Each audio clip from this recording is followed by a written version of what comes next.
365 ఇప్పుడు 30 రోజులకి లక్ష చేస్తాడు. మనకు లక్ష వస్తాయి కదా ఇంట్లో ప్రాఫిట్ డైలీ వెయ్యి. ఆ లక్ష వచ్చిన తర్వాత మళ్ళీ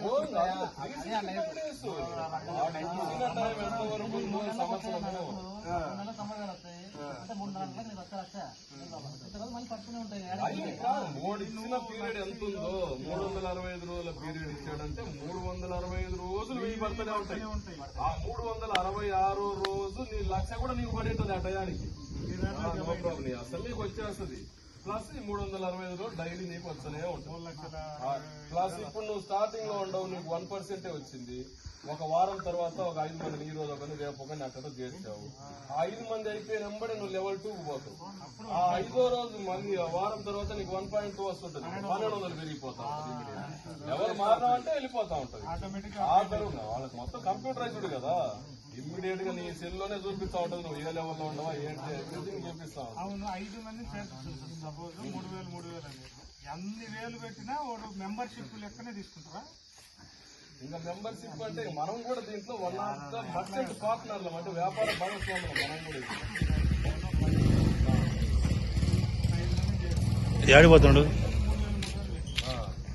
ఇంకోటి ఇక్కడ ప్రధానంగా ఏంటంటే మనమేందో ఊరికే చేర్పిద్దామంటే చేర్పించినామన్నట్టు 3000, 2000 తీయడం వల్ల నష్టపోయేది కూడా మనమే. ఒట్టిగా 3000 పెట్టావు, 300 వచ్చింది. ఏం లాభం నీకు? రోజు వాడి నుంచి వానికి 30 రూపాయలు వచ్చి నీకు 3 రూపాయలు వస్తుంది. ఇది కాదు ప్రాఫిట్. నువ్వు శాతనైతే ఒకరిని ఒక 50,000 పెట్టి ఫస్ట్ సారి 1,00,000 పెట్టి దాని మీద ఫస్ట్ సారే కదా మనకు డబ్బులు వచ్చేది. ఫస్ట్ సారే 10% మన కమిషన్ వచ్చేది. 1,00,000 పెట్టించావు అనుకో 10,000 నీకు వస్తుంది ఇమ్మీడియట్. ప్లస్ రోజు వానికి 1000 వస్తా ఉంటది. ఆ 1000లో మళ్ళీ 10% రోజు నీకు 100 వస్తా ఉంటుంది. సో అది ప్రాఫిట్. అట్లా చూడాలి. 3,000 పెట్టించినావు, వాడు హ్యాపీ 3,000 పెట్టింది, నీ కొట్టి 300 వచ్చింది. ఒక 10 రోజుల తర్వాత వాడు హ్యాపీగా చూసి 1,00,000 పెట్టుకుంటాడు. అప్పుడు నీకు రూపాయి రాదు, కమిషన్ రాదు. కానీ ఏమొస్తుంది? డైలీ వాడికి వచ్చే ప్రాఫిట్ లో కమిషన్ వస్తుంది. వాడికి 1000 వచ్చి నీకు 100. కానీ ఫస్ట్ సారే మనకి ఎక్కువ అమౌంట్ వచ్చేది 10%. వాడు ఎంత రీఛార్జ్ చేస్తాడో అంత డబ్బులు మనకు ఆడదు. ఫస్ట్ సారే మన కమిషన్, తర్వాత వాడికి డైలీ కమిషన్ 10% వస్తుంది. సో మన కింద B1 నుంచి మనకు 5% వస్తుంది. అది కూడా ఉంది. మళ్ళీ ఇప్పుడు నేను రసూలు గానీ చేస్తాను, వీడు నాకు ఏ లెవెల్, ఓన్ కింద నువ్వు చేస్తే నువ్వు B లెవెల్, నాకు B లెవెల్, వారికి ఏ నాకు B. నా కమిషన్ ఎట్ వస్తుంది? నిన్ను చేర్చే నాకు 10% వచ్చింది. వీడు నిన్ను చేర్చిండు, నాకు 5 వస్తుంది, నాకు 5 వస్తుంది. ఇంకా మళ్ళీ నువ్వు ఆయన మౌలాన్ని చేర్చినావు, నీకు C, నాకు C, ఆయన నీకు A, ఈయనకు B. ఇంకా మీరిద్దరికి వస్తుంది, నాకు రాదు. అట్లా అన్నమాట. అంటే దీంట్లో ఏంటంటే ఇక ఎదగడానికి ఎవడైనా అవకాశం ఉంది. నేనేదో ఫస్ట్ చేయడం నేనే ముందుంటా అనే దానికి లేదు. అవకలోడు ఇంకొకటి యాక్టివ్ చేశాడు అనుకో, పటపట వానికి నెట్వర్క్ ఉంది, వాడు నన్ను మించి ఎప్పుడు వెళ్ళిపోవచ్చు. ప్లస్ లెవెల్ 6కు మనం చేరినానికే ఒక 5 మంది మనలాంటి యాక్టివ్ వాళ్ళు కూడా లెవెల్ 6కు వచ్చారనుకో, మళ్ళీ 1,00,000 రూపాయలు జీతం ఉంటుంది. ఇదొకటి బెనిఫిట్. ప్లస్ దీంతో పాటుగా A+B మెంబర్లు కలిపి 10 మంది అయ్యారనుకో, అంటే నేను రసూల్ గారిని ఒక్కనే చేర్చిన, నాకు మిగతా దొరకలే, ఛానల్ లేదు. రసూల్ గారు ఒక్కడు 10 మందిని చేర్చేసిండు.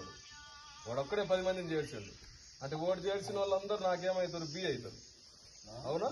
నాకల్లి ఏ లెవెల్ మెంబర్ ఒక్కడే, కానీ B ఎంతమంది ఉండరు? నాకు 10 మంది ఉండరు. 10 + 1 11 అయినా నేను, నాకు శాలరీ వస్తుంది నెలకు 3,000. వాడు 10 మంది అయ్యిండు కాబట్టి వాడికి ఆటోమేటిక్గా వచ్చేస్తుంది. అట్లా అనమాట. అలా ఒక 100 మందిని చేసామనుకో, A+B కలిపి, అంటే నా కాడ క్యాపబిలిటీ ఉన్నా లేకున్నా నేనేం చేసిన, రియల్ ఎస్టేట్ వాళ్ళని 2 గట్టి వాళ్ళని పట్టుకున్నా. మామూలుగా 2 చాలు నాకు, మంచి హ్యాండ్ వాళ్ళు, వానికి నెట్వర్క్ ఉంది. నేను కేవలం 2 చేర్పించిన. ఈడోకి 50 మందిని చేసిండు, వాడోకి 50 మందిని చేర్చిండు హ్యాపీగా. నేను నా కష్టం ఏముంది అందులో? నేను ఒక్కనే 2 చేర్చింది. ఈ 50 నా అకౌంట్, ఈ 50 నా అకౌంట్, టోటల్ 100 అయింది. నాకు 70,000 అవుతాయి శాలరీ, నాకు 70,000 జీతం. 100 మంది అయితే 70,000, 10 మంది అయితే A+B కలిపి 10 మంది అయితే 3,000, 20 మంది అయితే 6,000, 30 మంది అయితే 10,000. అట్లా అనమాట. 50 మంది అయితే 20,000, 80 మంది అయితే 40,000, 100 మంది అయితే 70,000 శాలరీ. ఇదొక స్పెల్. మళ్ళీ ఏం చెప్పా, లెవెల్ 6కు మనం చేరి మన కింద ఒక 5 మంది లెవెల్ 6 వాళ్ళని చేర్చామంటే మళ్ళీ 1,00,000 మనకు వస్తుంది. ఇది అదనం. అది కాక ఇది అదే ప్లస్ మనం ఏం చేస్తున్నాం, మనం ఇంత తాగం కదా, మనం డబ్బులు ఇన్వెస్ట్ చేసాము, ఒక 5 లక్షలు పెట్టాము, నేను లెవెల్ 6 పోయినట్టు ఆటోమేటిక్గా 10,000 వచ్చినాయి. ఈ డబ్బులు అంటే నెలకు 3 లక్షలు ఈ జనరేట్ అవుతా ఉంటాయి. ఆ జీర్ణం నుంచి కమిషన్ వస్తూ ఉంటుంది. అంటే ఫస్ట్ చూడడానికి చిన్నగా కనిపించిన